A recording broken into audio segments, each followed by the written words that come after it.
Demi Karuman. Assalamualaikum. Oh iya. Waalaikumsalam warahmatullahi. Ya. Ngosan, ngobrol santai sastra belajar menjadi penulis dari ahlinya. Ruang Bual, Kolacino, Jagat Sastra Milenia, GSM Podcast hadir di malam minggu yang rintik-rintik hujan, Ya, betul. menemani aktivitas dan kesibukan Anda para pecinta sastra di mana saja berada.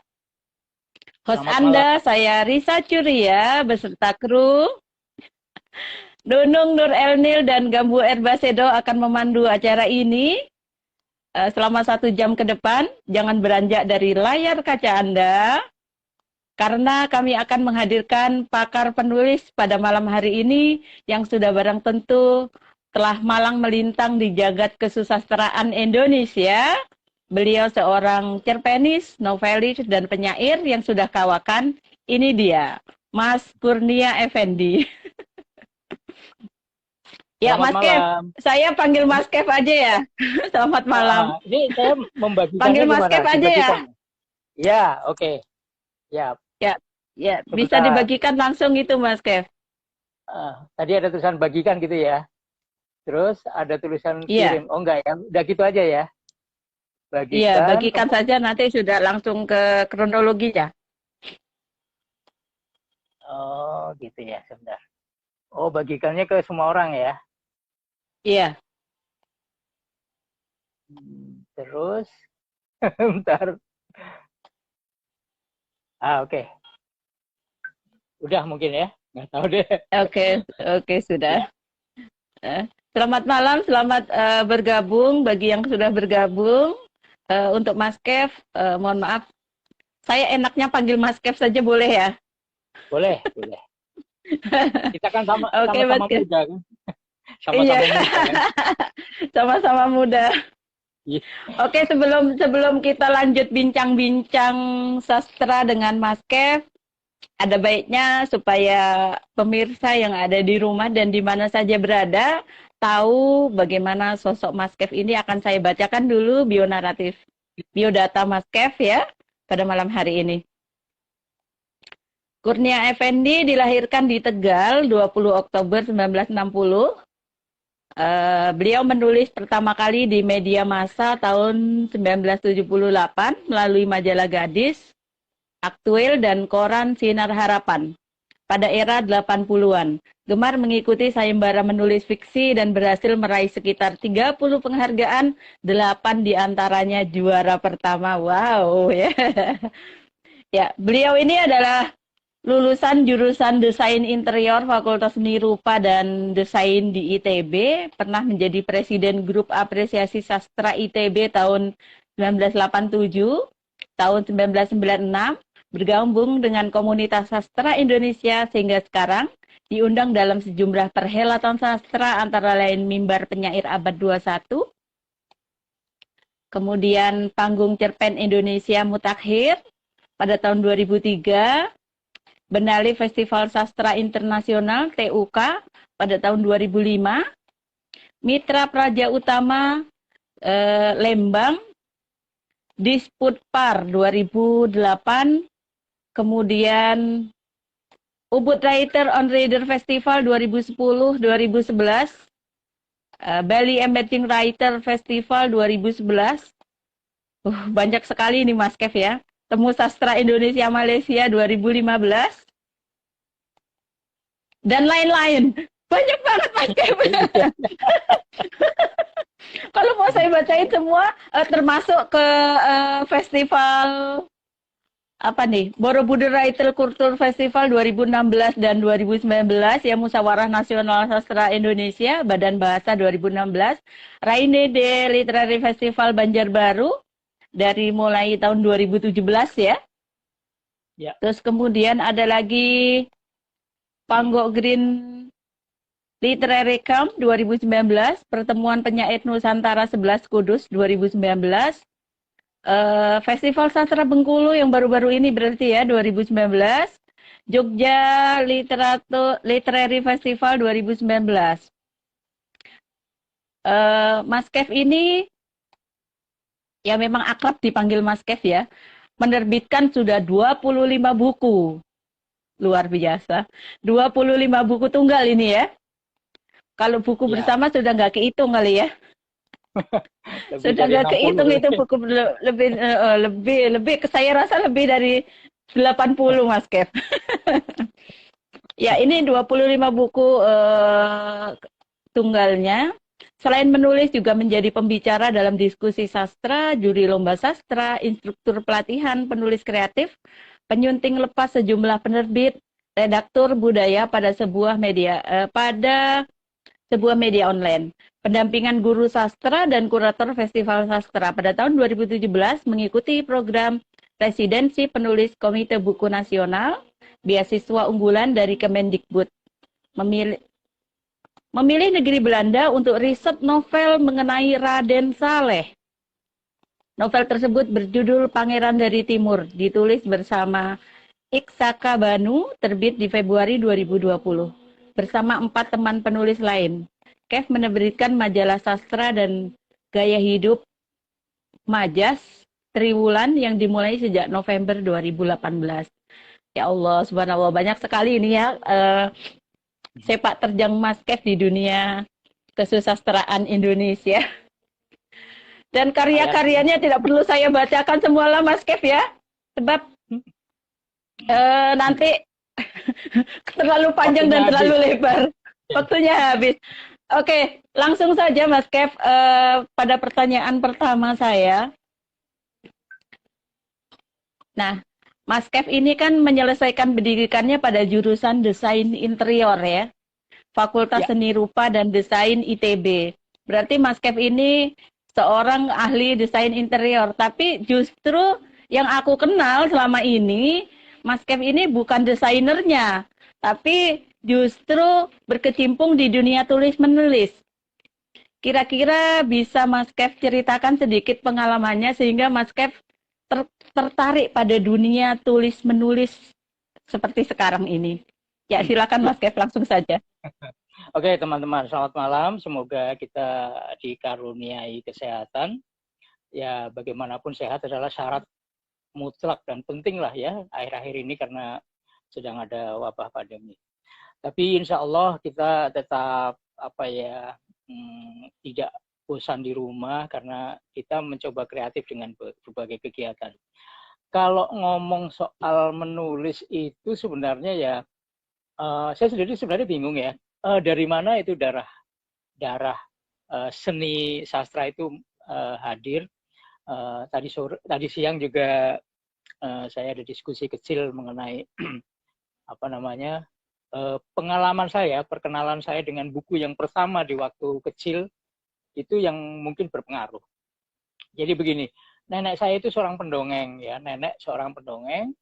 Artinya dia melaksanakan sastra lisan ya, mengamalkan sastra lisan. Karena gini, pada waktu itu nenek saya di antara teman-temannya adalah yang paling bisa membaca.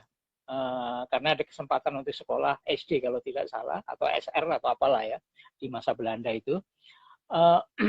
Nah, teman-temannya itu kalau setiap malam atau kalau bulan purnama gitu kumpul mendengarkan nenek saya mendongeng. Nah, tradisi mendongeng itu kemudian sampailah kepada saya. Kemudian saya itu kan waktu itu masih belum sekolah ya. Terus saya sekolah di SD. Nah, waktu SD itulah kelas 4 itu saya waktu pelajaran mengarang ya. Saya udah debat tuh sama guru saya, Pak Warjo namanya waktu itu, bahwa dia mengatakan bahwa tulisan saya keliru karena kadang-kadang tidak konsisten ya, dianggap di masa sekarang disebut tidak konsisten. Kadang-kadang menyebut POV-nya aku, kadang-kadang kami, sama-sama POV pertama sih ya. Tapi artinya bahwa itu salah menurut saya.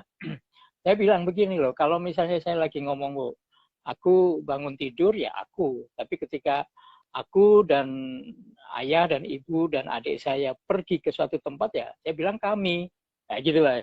Nah, saya membekas sekali perdebatan itu, tapi untungnya tidak kemudian guru saya membenci saya, itu enggak, tapi bahwa dari saat itulah saya mulai mengerti posisi-posisi mana subjek, mana predikat, kemudian mana tokoh dan mana peristiwa. Pada waktu kelas 6 karena ayah saya meninggal, kami semua dari Jogja boyong ke Selawi. Nah, rupanya di SMP itulah, pada waktu kelas 1 SMP, guru saya, sayangnya sudah meninggal, Pak Susanto itulah yang menemukan bakat saya menulis. Tapi bukan dari menulisnya. Jadi pertama, saya ditunjuk untuk mewakili kelas mengikuti lomba deklamasi. Dulu deklamasi, bukan putri reading ya, bukan membaca puisi tapi deklamasi. Saya menghafalkan puisi Toto Sudarto Bachtiar yang judulnya Pahlawan Tak Dikenal dan juara 1 pada saat itu. Itu tahun 1973. Tahun 74 ada tugas dari guru yang sama, itu menulis puisi Arsul Sani, mengubah menjadi cerpen. Dan itu karya saya dianggap terbaik, dia bacakan di depan kelas. Kemudian waktu kelas 3 ada pelajaran menulis, ada tugas menulis cerita fantastik. Nah, saya menulis judulnya Pulau Timbul Tenggelam. Pulau Timbul Tenggelam itu 6 bulan, pulaunya ada di atas permukaan laut, 6 bulan berikutnya tenggelam. Nah, sehingga penduduknya itu dikaruniai alat pernapasan 2, insang dan paru-paru. Nah, pada waktu kelas 3, waktu dulu kan SMP negeri itu punya otoritas untuk membuat soal ujian sendiri, ya. Nah, soal untuk kelas 2, ujian kelas 2 itu bahasa Indonesia, bacaannya itu cerpen saya itu yang Pulau Timbul Tenggelam. Jadi saya merasa, wah, ini sangat ada apresiasi terhadap saya. Dan saya menganggap bahwa guru itulah yang Pak Susanto itulah yang menemukan bakat saya. Tapi karena begini, saya anak sulung, punya adik 3, ibu tidak bekerja, mengandalkan pensiun dari ayah yang meninggal itu tadi, saya berpikir praktis saja, pragmatis dan praktis. Saya harus meneruskan sekolah yang kira-kira nanti begitu lulus bisa bekerja. Saya meneruskan ke Semarang, jadi merantau ya, setelah SMP saya merantau ke Semarang, sekolah di STM Pembangunan Semarang. Jadi saya udah mulai mengenal teknik, karena saya ngambilnya jurusan bangunan gedung. Setelah itu, setelah lulus selama 4 tahun, kemudian bekerja 3 tahun, setelah bekerja 3 tahun itu saya merasa ingin menambah ilmu, saya baru ke Bandung, kemudian ke ITB, ngambil jurusan yang sesuai dengan awalnya bangunan gedung, kemudian saya meneruskan dengan seni rupa tapi ambil interior. Karena gini, saya mendaftar di Undip arsitektur, kemudian Politeknik tidak diterima. Jadi saya mengambil jalan licik, bukan licik apa ya, mengakali. Saya masuk ke seni rupa. Di seni rupa ada jurusan desain interior. Nah, saya masuk ke sana karena apa? Karena saya bisa gambar. Karena saya bisa gambar, saya yakin saya pasti menempuhnya dari sisi itu. Nah, mengapa saya tidak belajar misalnya ke Fakultas Sastra atau ke jurnalistik atau apa ya? Karena saya senang menulis kan. Saya berpikir waktu itu bahwa ternyata saya, artinya gini, tanpa belajar sungguh-sungguh, bukan berarti meremehkan sastra ya, maksudnya tanpa saya belajar dengan tekun, kemudian khusus mengenai teori-teori sastra, saya bisa melakoni atau mempraktikkan, saya bisa menulis. Tahun 78 itu saya masih di STM, waktu itu saya mengirim cerpen ke majalah Gadis, puisi ke majalah Aktuil, dan Sinar Harapan. Tiga-tiganya itu dimuat dalam sekali kirim. Jadi saya mengirim pertama kali langsung dimuat. Dari situ saya menganggap bahwa oh ya, saya punya passion, punya kemampuan, punya bakat di situ. Meskipun menurut Kak Usman, penulis senior belakangan ya, bahwa bakat sebenarnya cukup 5% saja. Ya. Bakat cukup 5% lah gitu. Yang 95% itu adalah kerja keras. Bentuknya adalah latihan, membaca, bergaul dengan teman-teman sastrawan, kemudian berguru kemana saja. Nah, tapi terus tekun menulis. Nah, itulah yang membuat kemudian saya tahun 80-an ya itu gemar mengikuti. Jadi mengikuti lomba. Ada lomba di majalah Femina saya ikut, ada lomba di majalah Gadis saya ikut. Semua saya ikuti yang tadi saya ceritakan, saya mendapatkan 30 penghargaan ya, macam-macam lah, ada juara harapan, 8 diantaranya juara pertama. Setelah mengalami juara pertama 8 kali itu di berbagai tempat, saya malu kan, masa saya akan borong hadiah terus gitu ya. Akhirnya saya udah menghentikan ikut lomba, jadi saya udah. Nah, kemudian setelah bekerja, pikiran saya berubah ya. Dulu kan gini, menulisnya kan remaja gitu ya, romantis yang kayak gitulah, kisah-kisah cinta gitu. Nah, begitu saya kuliah, mulai saya menulis untuk koran Pikiran Rakyat, koran Fajar Makassar, kemudian Suara Merdeka, sampai ke Kompas. Nah, itu ceritanya Mbak Umi. Jadi saya menganggap dengan belajar otodidak mengenai sastra, saya mampu menulis gitu ya, mampu menulis. Bukan berarti menulis bagus ya, tapi artinya ada proses lah ke sana. Sedangkan saya kuliah atau saya sekolah itu untuk mencari uang.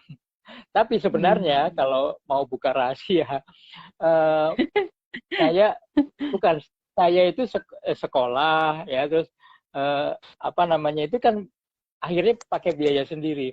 Setiap kali saya menulis cerpen, ikut lomba dan sebagainya, itu kan dulu dikirim pakai wesel ya, pakai wesel pos. Itu semua dialamatkan ke ibu saya di Selawi. Jadi saya dari Semarang, selalu alamatnya Selawi.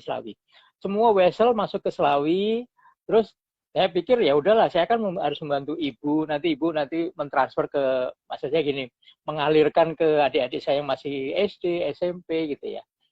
Nah, rupanya pada waktu saya diterima di ITB, saya kan bingung. Nah, diterima di ITB terus bagaimana menyambung kerja juga enggak ya, maksudnya. Saya udah kuliah dari mana gitu ya. Saya mengambil bukan beasiswa waktu itu, bantuan ya untuk janda dan sebagainya. Kalau orang tuanya janda miskin gitu, jadi pakai bantuan dan dapat lah gitu. Jadi waktu itu kuliah kan bayarnya kalau nggak salah 30.000. Nah, saya dapat separuhnya 15.000 satu semester. 15.000 ya, kalau sekarang mungkin 1,5 juta atau zaman dulu. Nggak tahu deh. Masuk ITB kan tahun 83. Nah, ibu itu tahun 83. Jadi saya waktu mau diterima di ITB itu juga peristiwa luar biasa. Saya sudah keluar dari kantor di Semarang. Saya cabut, saya mengundurkan diri, saya pulang kampung gitu ya. Itu bulan puasa, saya tekun ibadah setiap hari, sholat 50 rakaat. Bayangin 50 rakaat ya kan, 17 rakaat ditambah rawatnya berapa, sholat duhanya 8 rakaat, terus kemudian tarawih tambah witir gitu kan. Nah, itu tahajud lagi. Pokoknya satu hari 50 rakaat selama 1 bulan penuh. Nah, habis hari Jumat, habis Lebaran lah pokoknya hari Jumat, saya bilang gini, saya terima surat jam 10 pagi sebelum Jumatan, terima surat. Surat itu saya buka, saya umpetin, saya sholat Jumat, pulang sholat Jumat, makan siang bareng kan sama ibu sama adik saya. Terus saya bilang, saya buka itu, habis makan saya buka suratnya, saya bacain. Ibu saya mengira saya gila loh, coba.